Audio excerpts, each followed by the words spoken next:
ये हो जाएगा मॉड्यूलस। इसकी बात करें तो ये हो जाएगा मॉड्यूलस। तो इस तरीके से हम ग्राफिकली इनके मॉड्यूलस भी निकाल सकते हैं। So modulus of the complex number is distance between the point P to the origin O। ठीक है, क्लियर हो गया यहाँ तक। अब हम बात करेंगे polar representation of complex numbers. तो कॉम्प्लेक्स नंबर के पोलर रिप्रेजेंटेशन में हम क्या अलग करने वाले हैं? अभी तक हमने देखा था कि हम कॉम्प्लेक्स नंबर को इस प्लेन में कैसे रिप्रेजेंट कर रहे थे, एक्स और वाई कोऑर्डिनेट के बेसिस पे। बट पोलर रिप्रेजेंटेशन में हम कोऑर्डिनेट्स को भूल जाएंगे। हम एक्स कोऑर्डिनेट क्या है, वाई कोऑर्डिनेट क्या है, इस पे ध्यान नहीं देंगे। फिर हम ध्यान किस पे देंगे? हम सिर्फ इस पे ध्यान देंगे कि हम किस पॉइंट की बात कर रहे हैं इस प्लेन पे। मान लेते हैं अगर हम पॉइंट पी की बात कर रहे हैं, तो पॉइंट पी जो है वो ओरिजिन से कितनी दूरी पे है, यानी कि आर।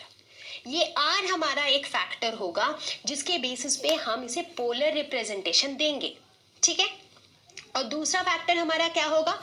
दूसरा फैक्टर हमारा ये होगा कि ये आर जो है ये पॉजिटिव एक्स एक्सिस से कितना ओरिएंटेशन पे है, कितना एंगल बना रहा है, यानी कि थीटा। तो पोलर रिप्रेजेंटेशन जो हम करते हैं वो हम इन दो चीजों के बेसिस पे करते हैं, आर और थीटा। तो अगर हम आर और थीटा के बेसिस पे इसे थोड़ा और क्लोजली देखें तो हम देखते हैं कि हम क्या कह सकते हैं, तो हम कह सकते हैं कि x है। तो हम देखते हैं कि हम क्या कह सकते हैं, तो हम कह सकते हैं कि x is equal to r cos theta and y is equal to r sine theta. और उस तरह से हम ये भी कह सकते हैं कि जो हमारा कॉम्प्लेक्स नंबर है जिसको हम या इस केस में इस ग्राफ में कहते हैं x प्लस आयोटा वाई, उसे हम क्या कह सकते हैं, r cos theta plus r sine theta iota. Right, तो ये हो जाएगा हमारा पोलर रिप्रेजेंटेशन।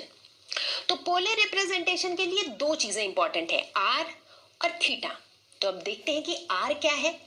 आर बेसिकली है क्या? अभी थोड़ी देर पहले हमने देखा था कि ये ओरिजिन से लेकर के पॉइंट पी का जो डिस्टेंस होता है ये बेसिकली क्या होता है, मॉड्यूलस ऑफ कॉम्प्लेक्स नंबर। तो इसका मतलब आर और कुछ नहीं बल्कि कॉम्प्लेक्स नंबर का मॉड्यूलस है। तो आर तो चलो आसान हो गया, पर थीटा, थीटा को हम कहते हैं आर्ग्यूमेंट ऑफ जेड या फिर एम्पलीट्यूड ऑफ जेड।